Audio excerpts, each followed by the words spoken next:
नमस्कार, भारत होम्योपैथी के YouTube channel पर आपका स्वागत है। आज के इस वीडियो में मैं आपको बताने वाला हूं हाउ टू अवॉइड डायलिसिस, मतलब आप डायलिसिस से कैसे छुटकारा पा सकते हैं अगर आप डायलिसिस करवा रहे हैं या फिर आपको आपके डॉक्टर ने डायलिसिस करवाने की एडवाइस दे दी है। तो आज की वीडियो आपके लिए रहने वाली है बहुत खास, क्योंकि आज इस वीडियो में आपको पता चलेगा कि आप किस तरीके से डायलिसिस को अवॉइड कर सकते हैं और डायलिसिस से छुटकारा पा सकते हैं। लेकिन ये डायलिसिस है क्या? बेसिकली डायलिसिस एक प्रोसेस है जिसे डायलिसिस मशीन या कुछ लोग इसे डायलाइजर मशीन भी कहते हैं, इससे की जाती है। लेकिन इसकी जरूरत क्यों पड़ती है और ये करती क्या है, ये जानने से पहले हमें थोड़ा सा किडनी के बारे में जानना होगा, थोड़ा सा किडनी को और समझना होगा। आपकी किडनी आपकी बॉडी में क्या काम करती है? आपकी किडनी आपके ब्लड से या आपकी बॉडी से वेस्ट मटेरियल्स और टॉक्सिन्स को यूरिन के थ्रू बॉडी से बाहर करती है। लेकिन जब इसमें प्रॉब्लम आनी शुरू हो जाती है तो आपका क्रिएटिनिन लेवल बढ़ने लगता है, आपका यूरिया लेवल बढ़ने लगता है, आपकी किडनी में कई सारी परेशानियां आने लग जाती हैं, आपकी बॉडी में मिनरल्स लेवल इम्बैलेंस हो जाते हैं। इसकी कई वजह हो सकती हैं, जैसे आपका ब्लड प्रेशर हमेशा हाई बना रहता हो, या फिर आपको डायबिटीज की प्रॉब्लम काफी लंबे समय से चल रही हो, या फिर यह भी हो सकता है कि आपको किडनी से रिलेटेड कोई बीमारी हो, लाइक आईजीए नेफ्रोपैथी हो, प्रोटीन्यूरिया हो, या पॉलिसिस्टिक किडनी डिजीज या क्रॉनिक किडनी डिजीज। कई तरह की बीमारियां आपको हो सकती है। तो ऐसे में जब आपकी किडनी की प्रॉब्लम के रूट कॉज पर काम नहीं किया जाता तब डायलिसिस की जरूरत पड़ती है, क्योंकि इस सिचुएशन में आपका क्रिएटिनिन लेवल बढ़ता जाता है और ये कंटिन्यूअसली बढ़ता जाता है। तो एक सिचुएशन ऐसी आ जाती है जब आपको एलोपैथी डॉक्टर्स डायलिसिस की एडवाइस कर देते हैं। अब ये डायलिसिस मशीन करती क्या है, ये डायलिसिस होता क्या है? बेसिकली ये डायलिसिस मशीन आपकी बॉडी में जो काम आपकी किडनी कर रही है उसे ये आर्टिफिशियल रूप से या फिर यूं कहें मशीन की हेल्प से करती है।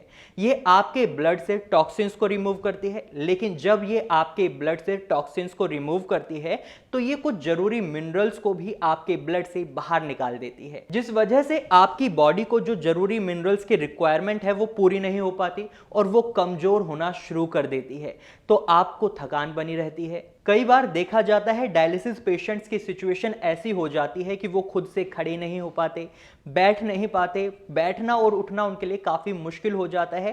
साथ ही वो हमेशा बीमार रहना शुरू कर देते हैं, क्योंकि उनकी बॉडी को जो जरूरी मिनरल्स नहीं मिल पाते और इसी वजह से उनकी किडनी धीरे धीरे और काम करना बंद कर देती है। इसी वजह से लोग डायलिसिस से डरते हैं, क्योंकि ये काफ़ी पेनफुल और एक्सपेंसिव प्रोसेस है और इसका फ़ायदा लॉन्ग टर्म में लोगों को नहीं मिलता जो वो एक्सपेक्ट करते हैं। इसीलिए काफ़ी बार आपने देखा होगा जो किडनी पेशेंट्स पहले से हैं या उनकी फैमिली में कोई किडनी पेशेंट होता है तो वो हमेशा एक ही सलाह देते हैं कि आप डायलिसिस को अवॉइड करें। तो आपको घबराने की ज़रूरत नहीं है, क्योंकि आप डायलिसिस को अवॉइड कर सकते हैं। अब सवाल उठता है कैसे इसे अवॉइड किया जा सकता है। तो इसके लिए हमें आपकी किडनी प्रॉब्लम के रूट कॉज पर काम करना होता है कि आपकी किडनी में खराबी आई क्यों है। तो सबसे पहले हमें करना क्या होता है? हमें करना होता है हमारी किडनी में खराबी किस वजह से आई है। अगर हमारा हाई ब्लड प्रेशर बना रहता है हमेशा, हमारी किडनी में खराबी आने की वजह हाई ब्लड प्रेशर भी हो सकता है, क्योंकि हमारी बॉडी में सोडियम का लेवल ज़्यादा हो रहा होता है। तो हमें क्या करना होता है? हमें सोडियम के लेवल को कम करना होता है और आपके ब्लड प्रेशर को मेंटेन करने में काफ़ी हेल्प मिलती है अगर हम सोडियम के लेवल को मेंटेन करते हैं। तो आप नमक का सेवन ना करें।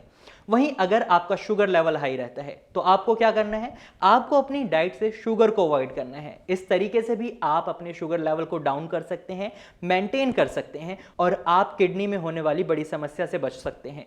हाई ब्लड प्रेशर और शुगर को कंट्रोल करना थोड़ा आसान हो जाता है और इन्हें कंट्रोल में लाने से फायदा क्या होता है?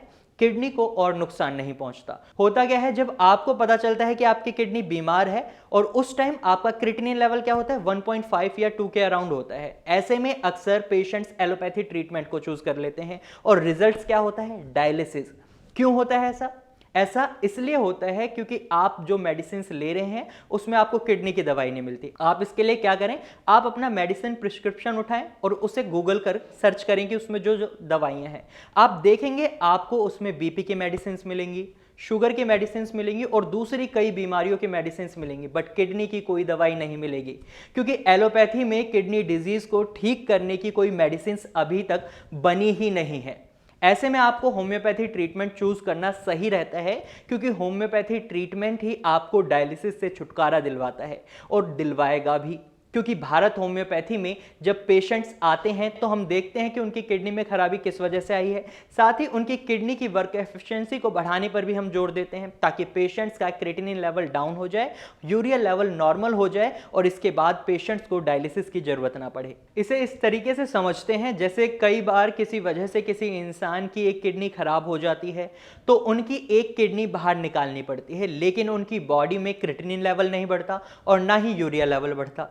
उनकी बॉडी में जो काम 2 किडनी कर रही थी, अब वो ही काम उनकी 1 किडनी कर रही है, लेकिन उनकी बॉडी में कोई भी इफेक्ट नहीं पड़ रहा। क्यों? क्योंकि किडनी में एक खूबी है, वो अपने फंक्शंस को इंप्रूव कर सकती है, फंक्शंस को बढ़ा सकती है। अगर आपकी किडनी 40% काम कर रही है तो वो अपने फंक्शंस को 60 से 70% तक पहुंचा सकती है, लेकिन कब? जब आप उसे और कोई प्रॉब्लम ना होने दें। वही काम हम भारत होम्योपैथी के ट्रीटमेंट के दौरान करते हैं। हम पेशेंट्स की किडनी के वर्कलोड को कम करते हैं और उन्हें डायलिसिस से बचाते हैं। अब हम उनके वर्कलोड को कम कैसे करते हैं? हम अगर उनकी बॉडी में सोडियम लेवल बढ़ रहा है तो हम उनके डाइट में नमक को कम करते हैं। अगर उनकी बॉडी में डायबिटीज़ लेवल बढ़े हुए हैं, शुगर लेवल बढ़े हुए हैं, तो हम क्या करते हैं, उनकी बॉडी में जो इनटेक वो डाइट में कर रहे होते हैं उनको शुगर के इनटेक को कम कर देते हैं। और वहीं जो हमारी दवाइयाँ हैं वो किडनी पर भी काम करती हैं, वो आपकी वर्क एफिशिएंसी को बढ़ाती हैं। लेकिन एट द एंड अगर हम बात करें, ये आपकी चॉइस है कि आप कौन सा ट्रीटमेंट चूज़ करेंगे। आप एलोपैथी ट्रीटमेंट चूज़ करेंगे या होम्योपैथी ट्रीटमेंट चूज़ करेंगे, क्योंकि ये आपकी बॉडी है, आपका शरीर है। आप चूज कर सकते हैं इसको कि हाँ मैं इस ट्रीटमेंट को प्रेफर करूंगा। लेकिन मेरा जो मानना है कि एलोपैथी को ट्रीटमेंट कहना गलत होगा, क्योंकि होता क्या है, जब एलोपैथी ट्रीटमेंट में पेशेंट दवाइयां लेते हैं तो उनका creatinine level day by day बढ़ता जाता है और एक टाइम ऐसा आ जाता है जब उन्हें डायलिसिस करवाना पड़ता है। और डायलिसिस एक ऑप्शन है, ट्रीटमेंट नहीं है, इतना तो हम सबको समझ आता है। और वहीं डायलिसिस करवाने के बाद पेशेंट की बॉडी जब बहुत ज़्यादा थकान महसूस करने लगती है तो ज़्यादातर एलोपैथी डॉक्टर्स किडनी ट्रांसप्लांट की एडवाइस दे देते हैं। और ये दोनों ही प्रोसेस काफ़ी एक्सपेंसिव हैं। इंडिया में बात करें तो इंडिया में तो एक्सपेंसिव है ही, बाहर भी जाएंगे तो आपको इसको कॉस्ट काफ़ी हद तक बहुत ज़्यादा बढ़ जाएगी। तो इसलिए मैं तो आपको होम्योपैथी ट्रीटमेंट की ही एडवाइस दूंगा। बाकी आपका शरीर है, आपकी बॉडी है, आपको चूज़ करना है कि आप अपनी किडनी को सही ट्रीटमेंट देना चाहते हैं या नहीं। तो आज की वीडियो में मैंने आपको बताया आप डायलिसिस को अवॉइड कैसे कर सकते हैं। अगर इसके बाद भी आपके मन में कोई सवाल है तो आप कमेंट सेक्शन में जाकर कमेंट कर सकते हैं और नीचे दिए गए नंबर पर सीधा कॉल कर हमारे डॉक्टर से संपर्क कर सकते हैं। यहां आपको फ्री ऑफ कॉस्ट कंसल्टेशन दिया जा रहा है ताकि आपकी सारी क्वेरीज जल्दी से जल्दी खत्म हो सकें। इसी के साथ आज की वीडियो में सिर्फ इतना ही। अगर आपको हमारी वीडियो अच्छी लगी है तो आप इसे लाइक करें। साथ ही ये जानकारी अगर आपको यूजफुल लगी है तो इसे अपने दोस्तों और रिश्तेदारों के साथ शेयर करना ना भूलें और हमारे चैनल को सब्सक्राइब करें ताकि आप ऐसी ही और यूजफुल वीडियोस देखते रहें। Thank you for watching.